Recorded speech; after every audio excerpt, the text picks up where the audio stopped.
Good morning, everyone, and thanks for joining me for this presentation. I'm Tim Dobson, CEO of Magnetite Mines, and I'm here to present our value proposition as a company. So we've spent the last couple of years restructuring our board and management to be timed for the development of the Razorback iron ore project in South Australia. Now, the timing of this project's development is critically aligned with the decarbonisation of the steel sector. Our project is very large. It will produce an extremely high grade of iron ore that will be essential for the decarbonisation of both domestic and international steelmakers in our region. The timing of our DFS is underway. We are already getting strong interest from potential strategic partners, and the South Australian government, where our project is located, is also highly attuned to this opportunity and is repositioning its policies around a green steel agenda for the future. So, given the year that we've just come through in the capital markets, we find ourselves with a low market cap and a great position for new investors to come into the stock right at the right time for this story to play out in the development of our project. We've developed a company with a very strong and well-credentialed board aligned with the mining sector and M&A and corporate governance. And we've also got a very strong team both here in Sydney and in Adelaide, where our head office is, and our project office to develop this project. The steel sector is going through a massive once-off transition. It's a growing industry, always has been and always will be. There's no known substitute for steel, and in fact more steel will be needed for the energy transition into the future. But unfortunately, the steel industry is also one of the biggest polluters in the world, producing up to 8% of global carbon emissions. As a result of that, right back to the Paris Accord and through all successive COP meetings since that time, steelmakers have all come to the table and made carbon reduction mandates for themselves, and we are seeing that they are now acting on that, making investments in new technologies that will be able to decarbonise steel, that will need products such as we will make. So this graphic shows exactly how that will play out. At the moment, along the top of this graphic, we can see the steel industry uses blast furnaces and coal, coking coal, to make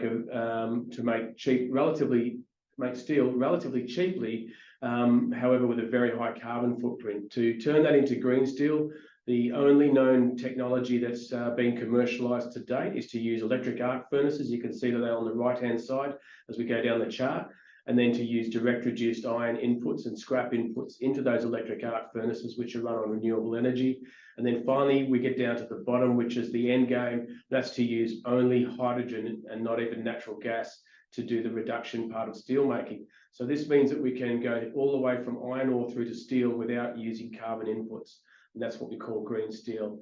The key enabler is on the bottom left. Very high grade of iron ore is needed for this new technology to work. It cannot run on low grades of iron ore that are currently used in the steel sector. And this is where our Razorback product comes to play. It's what we call DR grade, direct reduction grade. And if we look at the outlook for DR grade materials, we can see that by 2050, there's going to be a big yawning gap between the supply and the demand in the market. That's clear on the chart on the left, produced by Wood Mackenzie, only in the last 2 to 3 weeks.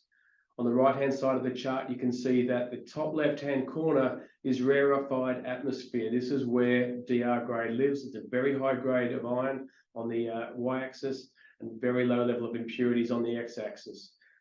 We've plotted our project's concentrate grade on this chart, and you can see that we're well within that box, as opposed to most of the other iron ore production around the world, as we can see, does not meet that specification, that very high grade specification. So, turning now to where we're located in South Australia. As I mentioned at the start, this project is in South Australia. It's very large, and it has caught the attention of the South Australian government. These magnetite resources have been known about for years, and in fact decades, but only now has the economic viability come to the fore, based on premiums that will be paid for DR grade concentrates. And in fact, as we can see on the right-hand side of this chart, we see a great opportunity for value adding in the state of South Australia, taking those concentrates, turning them into pellets. That's a value add and achieves a higher level of premium. and then using the green hydrogen that this state will produce and has made a commitment to producing, and in fact being a leader in producing, to turn green iron ore into actually green iron for HBI, hot briquetted iron, for transport overseas. So these are the obvious and logical value-adding steps that we can see going forward. The state government is now forming a strategy around that will result in policy to support this decision. Looking at our project, we're 240 kilometres northeast of Adelaide. This photograph shows exactly what our ore body looks like. It's actually outcropping. These ridges are ridges of magnetite. We have 6 billion tonnes in mineral resources, and we have 2 billion tonnes of those in this actual ridge in the foreground that you can see, which is the Razorback Ridge combined with the Iron Peak Ridge in the background. There's 2 billion tonnes already defined in probable ore reserves. This is a soft siltstone hosted magnetite ore, very different than the West Australian hard rock magnetites, and as a result has a much lower input energy cost in terms of grinding. You can see here where the project's located, where it's called out Razorback Iron Ore Project. We've got a second tenement base off to the east in the same iron formation. It's called the Braemar Iron Formation. That's the Mustard Dam project with a further 1.5 billion tonnes in mineral resources. We're 50 kilometres from an open access railway line. This is critical infrastructure that already exists. We don't have to build our own railway line to get this product into market.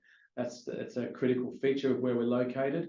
And we need to bring in high voltage power from the renewable energy grid that the South Australian government has built over the last several years.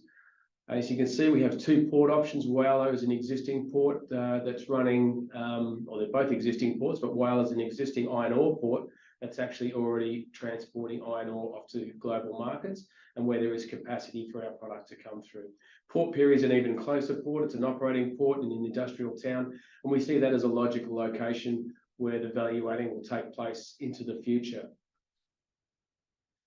The economic viability of our project, we've tested that with Wood Mackenzie, who created a value and use cost curve. So this brings all of the world's iron ore production onto a single cost curve. Our first stage capacity at 5 million tonnes will be located in the second quartile in terms of costs.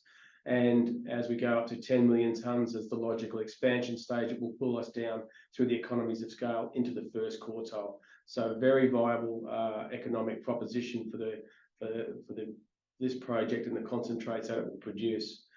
We also know that having a very strong, robust foundation for ESG is essential for the project and the company that we want to become.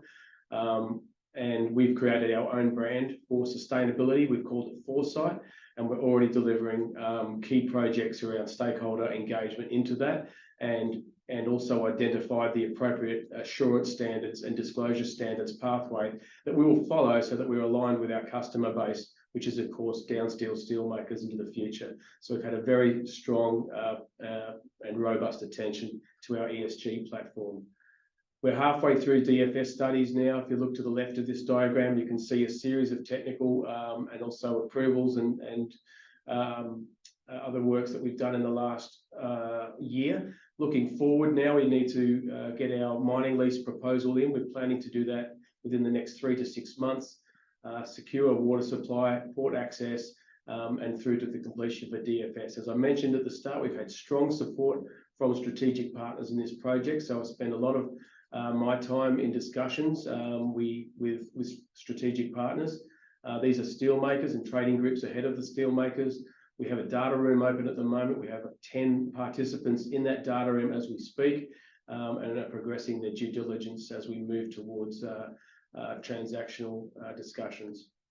So just in summary, looking at our company and its value proposition, the timing of this opportunity is now, because the decarbonisation tailwind has now generated the demand for the product that we will produce, and that's into a decarbonising steel sector. Our project is large and it's in an extremely good location in South Australia.